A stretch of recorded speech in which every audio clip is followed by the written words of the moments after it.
However, the sharp corners, like the ones you see here on the iPhone 17 Pro camera plateau, are the literal Achilles heel of anodizing.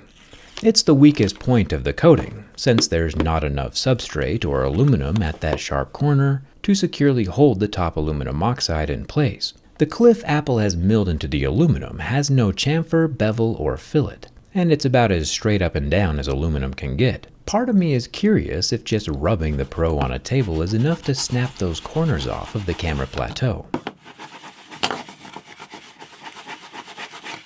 But nope, so far so good. Let's say you have your phone in the same pocket as a coin. Pretty normal everyday situation. The exterior level 9 anodizing layer is able to withstand any abrasion from that coin, except for on the sharp corner of the camera plateau.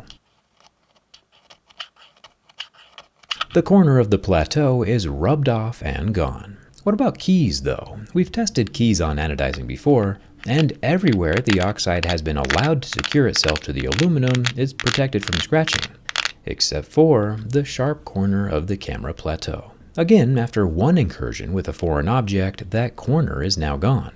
Looking again through the microscope, the orange aluminum oxide is still looking fly, except for where it's not, and the silver is shining through. I think the deep blue anodizing is going to be even more susceptible to damage. The same coin that on the flat portion of the plateau gets sanded into dust, on the corner the anodizing is what chips away. The key, same thing. The plateau itself is super scratch resistant except for where Apple did not add the radius or curve to the plateau. The aesthetic design choice is going to end up looking worse in the long run because the anodizing just doesn't stick to that spot.